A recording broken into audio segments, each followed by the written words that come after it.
अल्हम्दुलिल्लाहि रब्बिल आलमीन वस्सलातु वस्सलामु अला सय्यिदिल मुरसलीन अम्मा बअद फ़अऊज़ु बिल्लाहि मिनश शैतानिर रजीम बिस्मिल्लाहिर रहमानिर रहीम अस्सलातु वस्सलामु अलैका या रसूलल्लाह व अला आलिका व अस्हाबिका या नूरल्लाह अस्सलातु वस्सलामु अलैका या नबिय्यल्लाह व अला आलिका व अस्हाबिका या नूरल्लाह। मादानी चैनेलेर दर्शकबृंद, दरूद शरीफ पाठ करार अगणित फजिलत एवं बरकत रयेछे। रसूल करीम रऊफुर रहीम हजरत मुहम्मद सल्लल्लाहु ताआला अलैहि वसल्लम इरशाद करें, जे व्यक्ति आमार ऊपर सकाले 10 बार और सन्ध्याय 10 बार दरूद शरीफ पाठ करबे, काल कियामतेर दिन आमी तार जन्य शाफाआत करब। सल्लु अलाल हबीब सल्लल्लाहु ताआला अला मुहम्मद सल्लल्लाहु अलैहि वसल्लम। मादानी चैनेलेर दर्शकबृंद, उपस्थित হয়েছি আত্মিক ব্যাধি অনুষ্ঠানে। আর এই অনুষ্ঠানে আমরা কোনো একটি আত্মিক ব্যাধি নিয়ে আলোচনা করে থাকি। আজও আমরা একটা আত্মিক ব্যাধি বিষয়টা নিয়ে আমরা উপস্থিত হয়েছি, আর সেটা হচ্ছে জাজা, জিম জা আইন জাজা। আমরা পর্যায়ক্রমে এই শব্দের এই ব্যাধির আমরা সংজ্ঞা শুনব এবং আল্লাহ সুবহানাহু ওয়া তাআলা কুরআনে কারীমের মধ্যে কী ইরশাদ করেছেন সে সম্পর্কে আমরা জানব।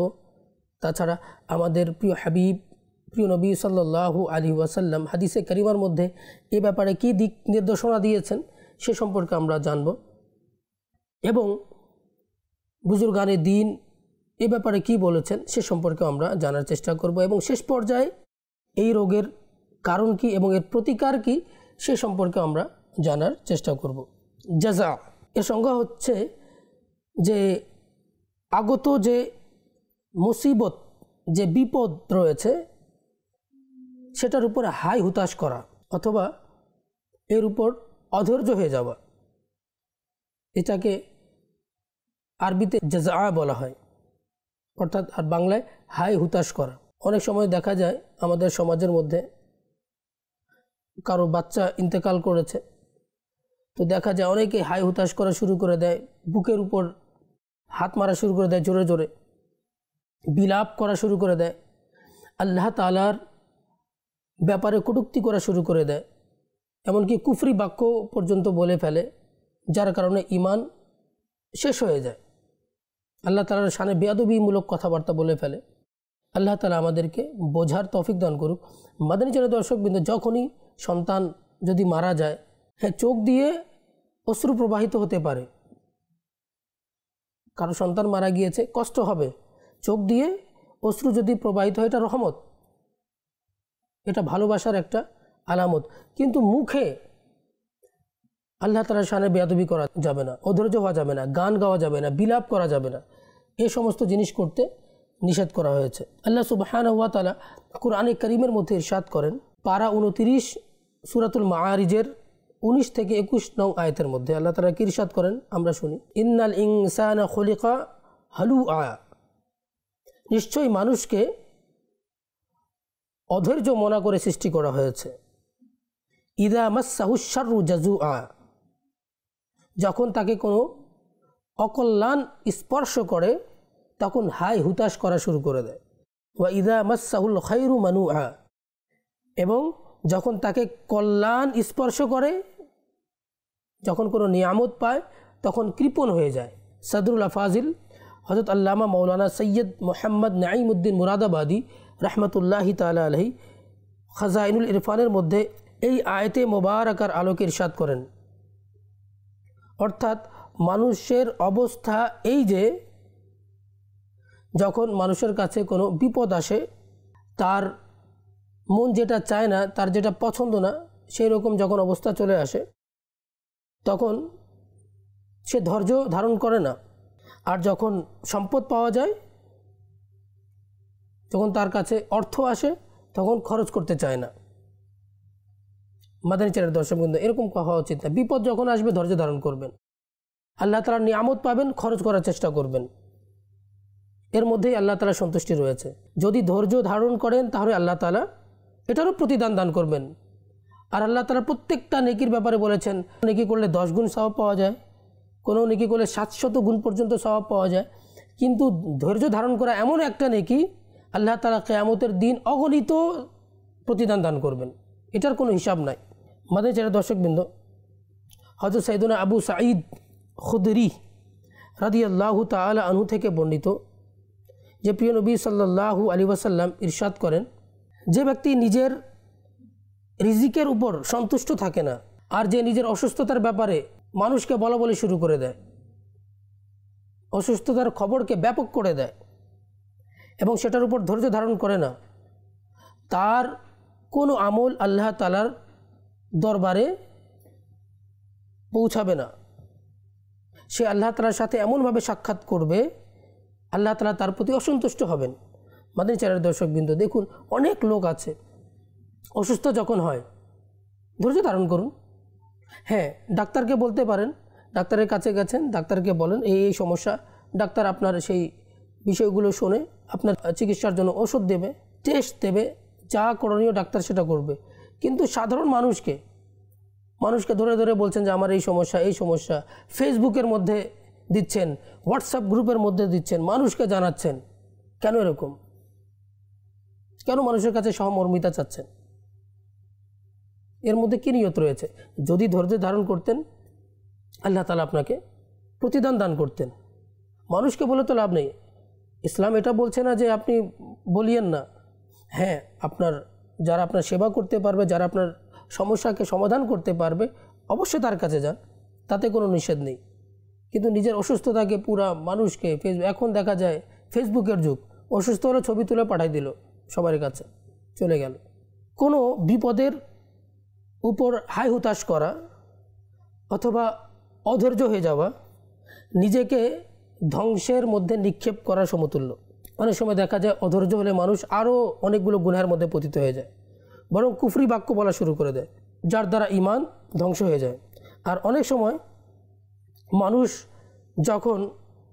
সময় দেখা যায় এই অধৈর্য হওয়ার কারণে সে যে একটা সওয়াব পেত, তার উপর যে বিপদ এসেছিল সে যে সওয়াব পেত, অধৈর্য হওয়ার কারণে সেই সওয়াব থেকেও বঞ্চিত হয়ে যায়। মাদানী চ্যানেলের দর্শকবৃন্দ, কেন আমরা বলে নিজেদের সওয়াবকে আমরা বিনষ্ট করছি? আল্লাহ তাআলার পক্ষ থেকে বিপদ আসছে, ধৈর্য ধারণ করুন। দেখুন, ইমাম হুসাইন কারবালার ময়দানে ধৈর্য ধারণ করেছেন। রাসূল করিম সাল্লাল্লাহু আলাইহি ওয়াসাল্লাম তায়েফের ময়দানে কাফেররা প্রস্তরাঘাত করেছে, আল্লাহর হাবিব সাল্লাল্লাহু আলাইহি ওয়াসাল্লাম ধৈর্য ধারণ করেছেন। অনেক বুজুর্গানে দিন বিপদের সময় ধৈর্য ধারণ করেছেন। আমাদের উচিত বিপদের সময় ধৈর্য ধারণ করা, হাই হুতাশ না করা। হযরত সাইয়েদুনা আমাস বিন মাসরুক রাহমাতুল্লাহি তাআলা আলাইহি থেকে বর্ণিত যে একজন নেককার ব্যক্তি জঙ্গলে বসবাস করত। ওই নেককার ব্যক্তির কাছে একটা মোরগ, একটা গাধা আর একটা কুকুর ছিল। মোরগ সকালে তাকে নামাজের জন্য জাগ্রত করত, আর গাধার উপরে সে পানি এবং অন্যান্য জিনিসপত্র বোঝাই করে নিয়ে আসতো, আর কুকুর তার জিনিসপত্রের হেফাজত করত। তার মানে ওই ব্যক্তির কাছে তিনটা জিনিস, মোরগ, গাধা, কুকুর, আর তিনটা প্রাণীর কাছে সে উপকার অর্জন করত। একদিন কি হলো, ওই ব্যক্তির মোরগকে একটা শিয়াল এসে কি করলো, খেয়ে ফেললো। যখন ওই নেককার ব্যক্তি জানতে পারলো যে শিয়াল তার মোরগকে খেয়ে ফেলেছে, ওই নেককার ব্যক্তি বলতে লাগলো, মনে হয় এর মধ্যে আমার কল্যাণ নিহিত রয়েছে।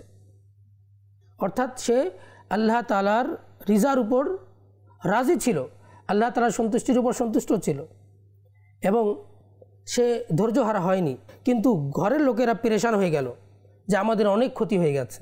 কিছুদিন পর এক নেকড়ে বাঘ আসলো আর এসে কি করলো, ওই গাধাকে ছিঁড়ে টুকরো টুকরো করে ফেললো।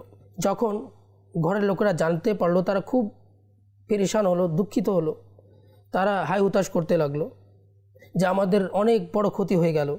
কিন্তু ওই নেককার ব্যক্তি অধৈর্য হয়নি, সে আবার বলতে লাগলো, এই গাধার মরে যাওয়ার মধ্যে অবশ্যই আমাদের জন্য কল্যাণ রয়েছে। কিছুদিন পর আবার কি হলো, কুকুর অসুস্থ হয়ে গেল এবং কুকুরও মারা গেল। কিন্তু আবার ওই নেককার ব্যক্তি শুকরিয়া জ্ঞাপন করলো আর অধৈর্য হয়নি। আর আবার সে বলল যে এই কুকুর মারা যাওয়ার ক্ষেত্রে আমার কল্যাণ নিহিত রয়েছে। যা হোক, কিছুদিন অতিবাহিত হলো। কিছুদিন পর কি হলো যে ওই জঙ্গলের মধ্যে রাতে শত্রুরা আক্রমণ করলো আর সকল লোককে ধরে নিয়ে গেল যারা জঙ্গলে বসবাস করত। কিন্তু এই যে নেককার ব্যক্তি ছিল তাদেরকে কেউ ধরে নিয়ে যায় নাই, তার পরিবারের লোককে কেউ ধরে নিয়ে যায় নাই। তো অন্যান্য জঙ্গলের যাদেরকে ধরে নিয়ে গেছে শত্রুরা, তাদের বন্দী হওয়ার কারণ এটা ছিল যে তাদের বাসায় অনেক পশু প্রাণী ছিল বা অন্যান্য আরও জীবজন্তু ছিল, চতুষ্পদ জন্তু ছিল। তারা যে আওয়াজ করতো রাতের বেলায়, এই আওয়াজ দ্বারা ওই শত্রুরা বুঝতে পারলো যে এখানে ফ্যামিলি থাকে, এখানে ফ্যামিলি বসবাস করে আর এখানে ঘর রয়েছে। তো প্রাণীর আওয়াজের মাধ্যমে শত্রুরা বুঝতে পারলো যে এখানে লোকেরা বসবাস করে। তো যাদের ঘর থেকে আওয়াজ আসছে তাদের ঘরে প্রবেশ করে ওই লোকগুলোকে ধরে বন্দি করে নিল। কিন্তু ওই লোকটার ঘর, যে নেককার ব্যক্তি ছিল, কিছুদিন আগে যার বাসায় গাধা ছিল, যার বাসার মধ্যে মোরগ ছিল, যার বাসার মধ্যে কুকুর ছিল এবং সে সব প্রাণীগুলো মারা গিয়েছিল, ওই লোকগুলো বেঁচে গেল। তাদেরকে শত্রুরা ধরে নিয়ে যেতে পারে নাই। কারণটা কি? কারণটা এটাই যে তার বাসায় প্রাণী ছিল না। আজকে যদি ওই প্রাণী থাকতো, মোরগ যদি থাকতো, গাধা থাকতো, কুকুর থাকতো, তাদের আওয়াজে ওই শত্রুরা বুঝে নিত যে এখানে ঘর আছে আর এখানে মানুষ বসবাস করে, তাদেরকে ধরে নিয়ে যেত। দেখুন যে এই যে প্রাণীগুলো যে মারা গেল, কুকুর মারা গেল, গাধা মারা গেল, মোরগ মারা গেল, তো আল্লাহ তাআলা কীভাবে হেফাজত করলেন? যে ছোট বিপদ দিয়ে আল্লাহ তাআলা কী করলেন? তাকে বড় বিপদ থেকে আল্লাহ তাআলা উদ্ধার করে নিলেন। তো আমাদেরও অনেক সময় দেখা যায় বাসার মধ্যে অনেক কিছু সমস্যা আসতে পারে, বিপদ আসতে পারে। মাদানী চ্যানেলের দর্শক বিন্দু, ধৈর্য ধারণ করুন, কখনও ধৈর্য হারা হবেন না। আমাদের অনেক সময় দেখা যায় অনেক ফ্যামিলিতে যে কোনো কাচের প্লেট আছে, ভেঙে পড়ে গেল। এখন কিছু লোক এমনও আছে যারা বলে যে না, এটার হায়াত এতটুক ছিল, ভেঙে গেছে। কিন্তু অনেক নারী আছে অনেক ফ্যামিলির মধ্যে, তারা চিৎকার করা শুরু করে দেয় যেটা কেন ভাঙলো, এটার জন্য ঝগড়া শুরু করে দেয় মাআযাল্লাহ। অনেক আবার শাশুড়িও আছে, যদি বৌমার মাধ্যমে যদি ভেঙে যায়, শাশুড়ি তাকে বকাঝকা শুরু করে দেয়। কিন্তু এই কাজটা যদি শাশুড়ির মাধ্যমে যদি হয়ে যেত, তখন কি হতো? যদি ভেঙে যেত, তো নিজের উপরে আনার চেষ্টা করুন যে কোনো কিছু যদি ভেঙে যায়, ওখানে চেঁচামেচি করলে সে জিনিসটা আবার ভালো হয়ে যাবে না। ধৈর্য ধারণ করুন আর বলুন এর হায়াত এতটুকুই ছিল, তাহলে আপনার ধৈর্য ধারণ করা সহজ হয়ে যাবে। মাদানী চ্যানেলের দর্শকবৃন্দ, আমরা যারা অধৈর্য হয়ে যাই তাদের জন্য কিছু মাদানী ফুল, তাদের জন্য কিছু চিকিৎসা রয়েছে। আসুন আমরা শুনি। কোরআন এবং হাদিসের মধ্যে ধৈর্যের ব্যাপারে যে ফজিলত বর্ণিত হয়েছে সে সম্পর্কে আমাদেরকে অধ্যয়ন করতে হবে। আল্লাহ তাআলা কোরআন কারীমের মধ্যে বলেছেন, ইন্নাল্লাহা মাআস সাবিরিন, নিশ্চয়ই আল্লাহ তাআলা ধৈর্যশীলদের সাথে রয়েছেন। যারা ধৈর্যশীল তারা হচ্ছে সাহসিকতামূলক কাজ করে। যারা ধৈর্যশীল তাদের জন্য মাগফিরাত রয়েছে। যারা ধৈর্যশীল তাদেরকে প্রতিদানের সুসংবাদ শোনানো হয়েছে। আর ধৈর্যকে ঈমান এবং জান্নাতের খাজানার হতে একটি খাজানা হিসাবে পরিগণিত করা হয়েছে। মাদানী চ্যানেলের দর্শকবৃন্দ, দ্বিতীয় নম্বর চিকিৎসা হচ্ছে যে আম্বিয়াই কেরাম আলাইহিমুসসালাতু ওয়াসসালাম এবং সাহাবায়ে কেরাম রাদিয়াল্লাহু তাআলা আনহুম আজমাইনের এবং অন্যান্য বুজুর্গানের দিন এর উপর যে বিপদগুলো এসেছে আর ওই বিপদের উপর তারা যে ধৈর্য ধারণ করেছেন সে সম্পর্কে আমাদের স্টাডি করা এবং তারা যে ধৈর্য ধারণ করেছেন সেটার উপর আল্লাহ তাআলা যে প্রতিদান দান করেছেন, ইনআম করেছেন, পুরস্কৃত করেছেন, সে সম্পর্কে জ্ঞান অর্জন করা, যাতে করে আমরা তদানুযায়ী আমল করতে পারি, তাদের মতো আমরা আমল করতে পারি, তাদের মতো আল্লাহ তাআলার কাছ থেকে যেন আমরা পুরস্কার অর্জন করতে পারি। আল্লাহ তাআলা বলেছেন, ইহদিনাস সিরাতাল মুস্তাকিম, হে আমার বান্দারা, ইহদিনাস সিরাতাল মুস্তাকিম, আল্লাহ তুমি আমাদেরকে সরল পথে পরিচালিত করো। আল্লাহ সুবহানাহু ওয়া তাআলা ইরশাদ করেন, ইহদিনাস সিরাতাল মুস্তাকিম। আমরা নামাজের মধ্যে দোয়া করি, নামাজের মধ্যে সূরা ফাতিহা পড়ি, ইহদিনাস সিরাতাল মুস্তাকিম, হে আল্লাহ আমাদেরকে সরল পথে পরিচালিত করো। সিরাতাল লাযীনা আনআমতা আলাইহিম। আর সরল পথ কি? সরল পথ হচ্ছে যার প্রতি আল্লাহ তাআলা ইনাম করেছেন। আবার কাদের প্রতি ইনাম করেছেন? আল্লাহ তাআলা বলেছেন, যারা সিদ্দিকিন, যারা সোহাদা, সালেহীন, তারা হচ্ছেন ইনাম প্রাপ্ত বান্দা। কেন? সিদ্দিকিন ধৈর্য ধারণ করেছেন, যারা সালেহীন তারা ধৈর্য ধারণ করেছেন, যারা সোহাদা তারা ধৈর্য ধারণ করেছেন, আল্লাহর পথে তারা জিহাদ করেছেন, শহীদ হয়েছেন, ধৈর্য ধারণ করেছেন। মাদানী চ্যানেলের দর্শকবৃন্দ, আর আল্লাহ তাআলা তাদেরকে ইনাম করেছেন। আমরাও যদি ধৈর্য ধারণ করি আল্লাহ তাআলা আমাদেরকে পুরস্কৃত করবেন। আর একটা চিকিৎসা হচ্ছে আল্লাহ তাআলার পক্ষ থেকে আগত বিপদ আপদের প্রতি একটু চিন্তা ভাবনা করা। কেন বিপদ আসছে? অনেক সময় দেখা যায় বিপদ গুনাহের কারণেও আসে। রিজিকের মধ্যে বরকতহীনতা দেখা যায় গুনাহের কারণে,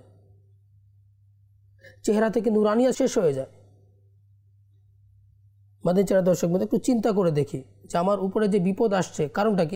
আল্লাহ তাআলার পক্ষ থেকে পরীক্ষার জন্য বিপদ এসেছে।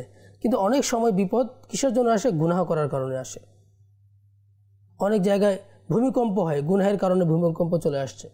এ সম্পর্কে একটু আমাদের চিন্তা ভাবনা, ইন্টেনশন নিয়ে আসতে হবে, আমরা যেন গুনাহ থেকে আমরা যেন বাঁচি।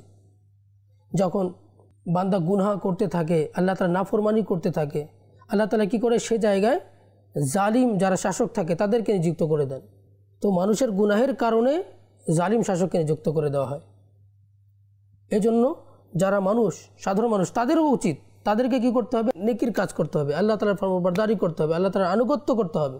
ধৈর্যহীনতার আরেকটা চিকিৎসা হচ্ছে যেন আমরা সবাই যারা ধৈর্যশীল বান্দা রয়েছে তাদের সংস্পর্শ অর্জন করা, তাদের সঙ্গে থাকা, তাদের সাহচর্যে থাকা, আলেমদের সঙ্গে সংস্পর্শে থাকা, মুত্তাকিনদের সংস্পর্শে থাকা।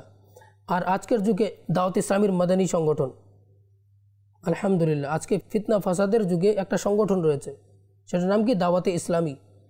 আর দাওয়াত ইসলামীর মধ্যে অনেক ইসলামী ভাই মাদানী কাফলায় সফর করে, নেককার, মুত্তাকি, পরহেজগার, তাদের সাথে মাদানী কাফলায় সফর করুন, ইনশাআল্লাহ দেখবেন আপনিও ধৈর্যশীল হয়ে যাবেন। আমির আহলে সুন্নাতের সাহচর্য অবলম্বন করুন, মাদানী চ্যানেল দেখুন, মাদানী মুজাকরা দেখুন।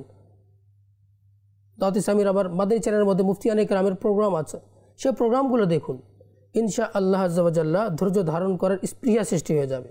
আর একটা চিকিৎসা হচ্ছে যে অধৈর্য হলে আল্লাহ তাআলা অসন্তুষ্ট হয়ে যান, প্রতিদান থেকে, সওয়াব থেকে মানুষ বঞ্চিত হয়ে যায়। আর অধৈর্য হলে পরকালীন শাস্তি পেতে হবে। এই বিষয়গুলো যদি আমাদের মাথায় থাকে তাহলে আমাদের জন্য ধৈর্য ধারণ করা সহজ হয়ে যাবে। যে অধৈর্য হলে আল্লাহ তাআলা অসন্তুষ্ট হয়ে যান।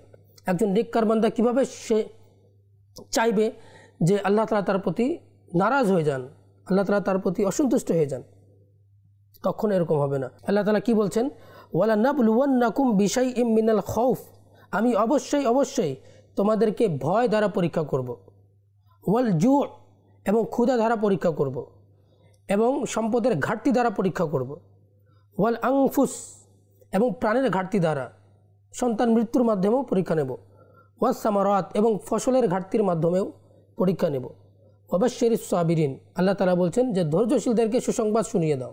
আল্লাযীনা ইযা আসাবাতহুম মুসিবাহ, যখন তাদের উপর মুসিবত আসে, বিপদ আসে, তারা বলে নিশ্চয়ই আমরা আল্লাহ তাআলার পক্ষ থেকে এবং আমাদেরকে আল্লাহ তাআলার দিকে প্রত্যাবর্তন করতে হবে। দেখুন আল্লাহ তাআলা এই কোরআনে কারীমের মধ্যে বলছেন যে ভয় দ্বারা পরীক্ষা নেওয়া হবে, ক্ষুধা দ্বারা পরীক্ষা নেওয়া হবে, সম্পদের ঘাটতি দ্বারা পরীক্ষা নেওয়া হবে, সন্তান মৃত্যুর মাধ্যমে পরীক্ষা নেওয়া হবে, ফসলের ঘাটতির মাধ্যমে পরীক্ষা নেওয়া হবে। আমাদের উচিত কি? ধৈর্য ধারণ করতে হবে। আর আল্লাহ তাআলা বলেও দিয়েছেন ওয়াবাশশিরিস সাবিরিন, এবং ধৈর্যশীলদেরকে আপনি কি করুন? সুসংবাদ শুনিয়ে দিন। তার মানে আমাদেরকে পরীক্ষা অবশ্যই নেওয়া হবে আমাদের কাছ থেকে, কিন্তু আমাদের এখন দুই ধরনের মানুষ আমাদের মাঝে থাকবে। যারা অধৈর্য হয়ে যাবে, অধৈর্য হয়ে চেঁচামেচি করবে, হাই হুতাশ করবে, আল্লাহ তাআলার ব্যাপারে কটূক্তি করবে, আল্লাহ তাআলার শানে বেয়াদবি করবে। আর কিছু লোক আছে যারা কি করবে? যারা ধৈর্য ধারণ করবে, আর ধৈর্য ধারণ করার মাধ্যমে আল্লাহ তাআলার পক্ষ থেকে পুরস্কার লাভ করবে। হাই হুতাশ করে কোনো লাভ নাই, মুখে কটূক্তি করে কোনো লাভ নাই, বরঞ্চ আপনি পেরেশান হবেন। আর যদি একটু ধৈর্য ধারণ করেন, আস্তে আস্তে আপনার সেই দুঃখটা শেষ হয়ে যাবে, আপনি ভুলে যাবেন আপনার সেই দুঃখটা লাঘব হয়ে যাবে, কমে যাবে। আর সে সময় যদি আপনি ধৈর্য ধারণ করে নেন, আর আল্লাহ তাআলা কী করবেন, পৃথিবীতেও আপনাকে পুরস্কৃত করবেন, আর আখিরাতেও আল্লাহ তাআলা পুরস্কার দান করবেন। মাননীয় দর্শকবৃন্দ, ধৈর্যহীনতার আর একটা চিকিৎসা হচ্ছে যখন মানুষ ইবাদত থেকে দূরে চলে যায়, আল্লাহ তাআলার ইতাআত থেকে দূরে চলে যায়, নবী পাক সাল্লাল্লাহু আলাইহি সাল্লামের ইতাআত থেকে দূরে চলে যায়, তখন মানুষ ধৈর্যহীন হয়ে পড়ে। যখন মানুষ সচরাচর নামাজ আদায় করতে থাকে, রোজা রাখতে থাকে, তারপর মানুষকে জাকাত, দরিদ্র লোকদেরকে জাকাতও দেয়, হজ করার সময় হজও করে, তখন ওই ব্যক্তি ধৈর্যশীল থাকে। কারণ হজের মধ্যে গেলে অনেক কষ্ট হয়। আরাফাতের ময়দানে যাওয়া, মিনায় যাওয়া, তারপর রামি করা, তো সেখানে এত রোদের মধ্যে হাজিরা হজ করতে যায়, সেখানে একটা ধৈর্যের একটা পরীক্ষা। তো মানুষ ধৈর্যশীল হয়ে ওঠে। আল্লাহ তাআলার ইতাআতের মধ্যে কি ধৈর্যশীলতার শিক্ষা পাওয়া যায়। তো যারা আল্লাহ তাআলার ইবাদত থেকে যারা দূরে থাকে, আল্লাহ তাআলার ফরমাবরদারি থেকে দূরে থাকে, নবী পাক সাল্লাল্লাহু আলাইহি সাল্লামের ইতাআত থেকে যারা দূরে থাকে, তারাই ধৈর্যহীন হয়ে যায়। আর যারা আল্লাহ তাআলার ইতাআত করবে, রাসূলের ইতাআত করবে, তারা ধৈর্যশীল হয়ে যাবে। মাদানী দর্শকবৃন্দ, আল্লাহ সুবহানাহু ওয়া তাআলা বলেছেন, আতিউল্লাহ ওয়া আতিউর রাসূল ওয়া উলিল আমরি মিনকুম। তোমরা আল্লাহর ইতাআত করো, তোমরা রাসূলের ইতাআত করো, এবং যারা আদেশ দান করেন, যারা ফকিহগণ রয়েছেন, যারা উলামায়ে কেরাম রয়েছেন, তাদের তোমরা ইতাআত করো। আমাদেরকে আল্লাহ তাআলার ইতাআত করার, আল্লাহ তাআলা যেন আমাদেরকে তৌফিক দান করে, আল্লাহ তাআলা যেন তার ইতাআত করার আমাদেরকে তৌফিক দান করে, রাসূল করিম সাল্লাল্লাহু আলাইহি সাল্লামের ইতাআত করার জন্য আমাদেরকে তৌফিক দান করে। আমিন বিজাহি নবিল আমিন ওয়া সাল্লাল্লাহু তাআলা আলাইহি ওয়াসাল্লাম। মাদানী দর্শকবৃন্দ, আজ এই পর্যন্ত।